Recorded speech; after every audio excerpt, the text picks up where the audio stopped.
모멘텀으로 뭐 좀 약간 떠들썩하긴 했었는데 최근에 조금 조용하더라고요. 뭐 그거는 배제하고 좀 설명드리도록 하겠습니다. 최근에 나왔던 이슈입니다. 오늘 나왔던 이슈죠. 9월 2일 나왔던 이슈입니다. 서구권 진출 기대감 등의 일부 게임 관련된 주가 상승했다는 제목이네요.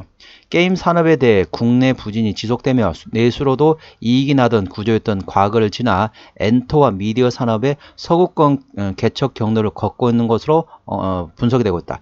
여타 컨텐츠 산업이 유튜브와 넷플릭스라는 글로벌 플랫폼을 활용했듯이 게임 산업도 PS와 특히 스팀을 통해 소비자 접점을 확보했으며 PC와 콘솔 관련된 서구권 진출은 글로벌 게임 산업 내 4%, 국내 모바일 4%대에서 24% 시장으로 확대를 의미한다고 밝혔다. 지난 2022년 게임스컴에서 수상한 누적 이용자 수 700만을 기록했으며 평가가 실적으로 연결되지 못하면서 실망감을 키웠지만 올해는 스텔라 블레이드와 퍼스트 디센던트 등으로 시장 반응을 재차 확인했다고 밝혔다. 특히 퍼스트 디센던트는 패키지가 아닌 라이브 서비스 시장 안착 가능성이 엿보게 됐다고 설명하고 있다. PUBG는 아시아 중심이나 PC로 연간 8천억 원 매출을 창출 중이라고 밝혔다. 국내 게임사의 PC와 콘솔 관련된 히트 레이셔가 높아진 구간으로 게임도 서구권 수익화 분기점에 진입했다고 판단되고 있다. 이 같은 소식에 플레이드와 위메이드 맥스, NC소프트, W게임즈 등 일부 게임 모바일 게임주들이 동반 상승했다라는 내용이 되어 있습니다. 그래서 이제 유럽을 포함해 가지고 서구권, 미국, 유럽 등의 서구권을 지금 진출을 계속 준비하고 있다. 그래 보시면 되겠습니다. 투자에 참고하시기 바랍니다. 현재 권의 저항대하고 지지대 말씀을 할게요.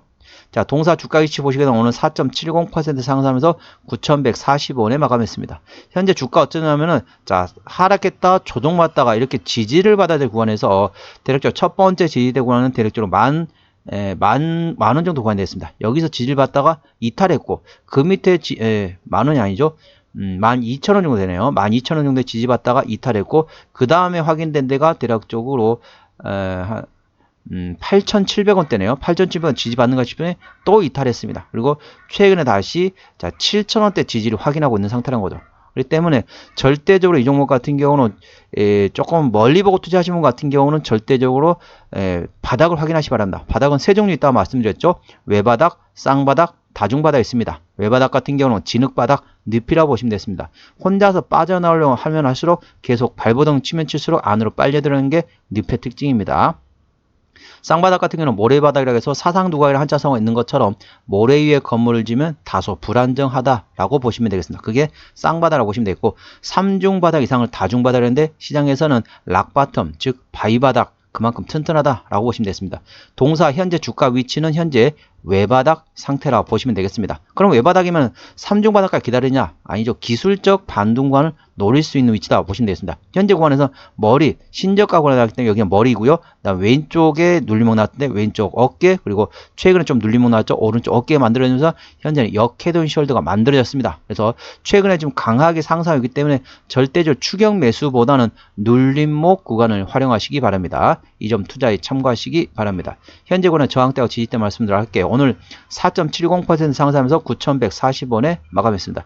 자, 1차 저항대 같은 경우는 9,700원대, 2차 저항대 만원, 1,500원, 그 다음에 12,000원과 13,500원, 15,000원과 17,000원 구간이 되어 있습니다. 17,000원부터는 투자자의 심리가 흔들릴 수 있는 구간이기 때문에 5일선 대응하시면 되겠고요. 현재 구간의 지지대 같은 경우는 1차 지지대 8,700원, 2차 지지대 8,500원, 그 다음에 7,700원과 7,200원, 그리고 7,000원 구간이 있다는 점 투자에 참고하시기 바랍니다. 절대적으로 추격 매수보다는 눌림목 구간을 활용하시기 바랍니다. 자, 수급 동향 보시겠습니다. 외국인 한 달 동안 54,000주를 팔았습니다. 최근에 보면 외국인 같은 경우는 전반적으로 순매도라고 있습니다. 기관 한 달 동안 3,000주를 사긴 했는데 조금 사다가 최근에 좀 관망하고 있습니다. 자, 금토는 최근에 팔다가 관망, 기타금융이 샀다가 현재 관망 상태라고 보시면 되겠습니다. 전반적으로 기관에서는 동사에서 거의 관심이 없습니다. 현재 관망 상태라고 보시면 되겠고 동사 같은 경우는 외국인 현대라고 있습니다. 외국인이 현재 최근에 순매도하고 있습니다. 그렇기 때문에 동사의 발목을 잡고 있는 게 현재 외국이라고 보시면 되겠습니다. 외국인이 순매도에서 트레이딩 또는 순매수로 나오게 되면 주가가 기술적 반등은 충분히 나올 수 있는 위치다. 그래 보시면 됐습니다. 현재 외국인의 수급 동향을 A 주시하시면 되겠습니다. 동사 신용비율 같은 경우는 1.73%, 이 정도면 양호합니다. 3%대까지 양호하다 말씀드리겠죠.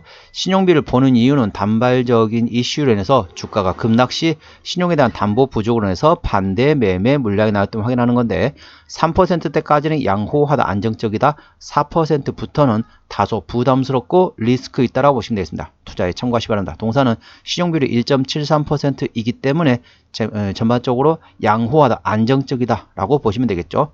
동사의 시가총액은 3천억 원대입니다. 자, 코스피 1위부터 100위까지를 시장에서 대형주로 보고 있습니다. 대략적으로 3조 7천억 원대인데 코스닥 종목이더라도 3조 7천억이 넘는다. 그러면 대형주로 보시면 되겠습니다. 동사는 3천억 원대 3천억 원대 시가총액이기 때문에 현재 당연히 중소형주로 보시면 되겠습니다.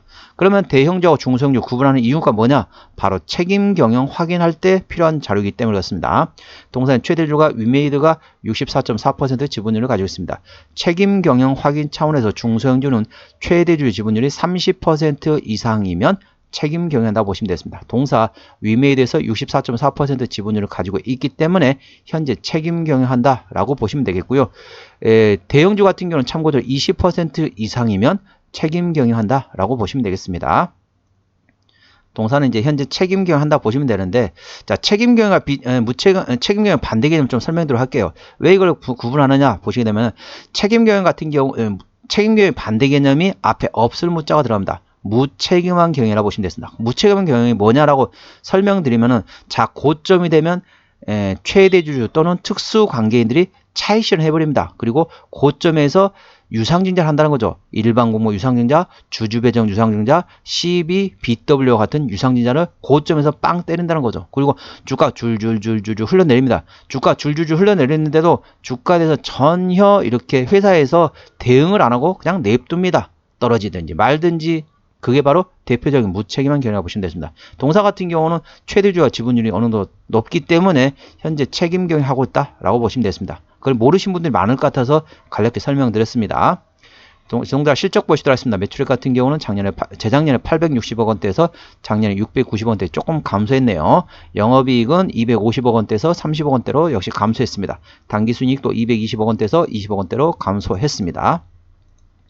분기 실적 보시도록 하겠습니다. 작년 2분기부터 영업이익 기준으로 말씀을 할게요. 작년 2분기 영업이익 소폭 흑자, 자, 3분기는 10억 원대 흑자, 4분기 같은 경우는 10억 원대 적자 전환됐고, 올해 1분기에도 10억 원대 적자, 올해 2분기에도 10억 원대 적자했습니다. 전반적으로 아직까지는 실적이 아직 올라오지 못하고 있다 보시면 되겠습니다. 올해 같은 경우는 좀 작년보다 실적이 전반적으로 조금 안 좋을 것으로 예상되고 있습니다.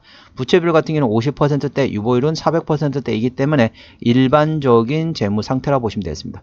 동사의 영업이익률은 작년 실적 기준으로 5.4%이기 때문에 일반 제조 평균 수준이라고 보시면 되겠죠. 동사의 EPS는 192원, BPS는 2711원이 되겠습니다. 계산하기 쉽게 200원 기준으로 현재 밸류에이션 보시도록 하겠습니다. 자, 200원이면 2000원이면 10배입니다. 예, 그러면은 현재 얼마습니까? 뭐 45배? 예, 이 정도 구간을 보시면 됐습니다. 적정 밸류에이션 같은 경우는 동사 일반 제조 평균 수준이기 때문에 P가 10배에서 15배 구간입니다. 뭐 절대적으로 싼 구간이라고 볼 수는 없습니다. 하지만은 작년 실적 기준이고, 자, 올해 내년도 이 컨센서스가 내년도 실적 컨센서스 나왔으면 조금 보기 편할 텐데 안 나왔다 보니까 어쩔 수 없이 작년 실적 기준으로 말씀드렸다는 점 투자에 참고하시기 바랍니다. 하지만 이런 종목 어떻습니까? 전반적으로 모멘텀에 따라 한 번씩 주가는 움직일 수 있다는 점 참고하시고요.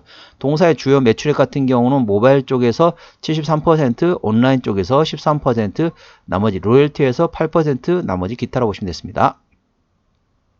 자본금 변동 내역 보시도록 하겠습니다. 동사 같은 경우는, 자, 주주배정 유상증자 마지막 했던 게 2021년도네요. 올해가 2024년도니까 매물은 다 소화됐다라고 보시면 되겠고요. 동사 부채비율은 50%대, 유보율은 400%대이기 때문에 일반적인 재무 상태이기 때문에 추가적인 유상증자 가능성은 일부 열려있다는 점 투자에 참고하시기 바랍니다. 관계사항이 연결되는 회사로는, 자, 소프트웨어 개발 및 판매하는, 쉽게 말하면 게임 개발사라고 보시면 되겠습니다. 정리 한번 해보도록 하겠습니다. 위메이드맥스 오늘 종가 9,140원에 마감했습니다. 수급적으로는 개인의 평균 매수단가 8,600원대, 평균 매도단가 8,600원대입니다. 기관의 평균 매수단가 8,100원대, 평균 매도단가 8,200원대입니다. 외국인의 평균 매수단가 8,400원대, 평균 매도단가 8,600원대입니다. 동사 같은 경우는 외국인 현대라운드 현재 순매도가 있습니다. 현재 외국인이 순매도에서 트레이딩 또는 순매수로 전환되면은 주가는 기술적 반등 구간이 나올 수 있는 위치라는 점 투자에 참고하시고요. 기본적 분석상으로는 재작년 대비 작년에 BPS가 5.6% 증가했습니다. 동사 모멘텀으로는 서구권 진출 기대감 관련돼 가지고 스팀을 통해서 소비자 접점을 확보하고 있다는 점 투자에 참고하시기 바랍니다. 추세적으로 보시겠습니다. 차트 추세는 60.1이기 때문에 과열관 70까지는 약간의 여력이 있고요. 수급 추세는 84.3이기 때문에 과열관에 들어갔습니다. 목표 주가 1차는 12,000원, 2차는 13,500원이고 제가 다른 저항 때도 말씀드렸죠. 그 구간도 참고하시기 바랍니다. 손절 라인 1차는 8,000원, 2차는 7,000원 구간이 있다는 점 투자에 참고하시기 바랍니다. 오늘은 위메이드 맥스에 대한 종목 분석이었고요. 구독, 좋아요, 댓글, 알림 설정까지 해두시면 저의 기운을 받아서 주식 투자가 대박 나실 겁니다. 더불어서 많은 관심과 격려 부탁드립니다. 이상 추세와 수급의 달인 추숙이었습니다. 감사합니다.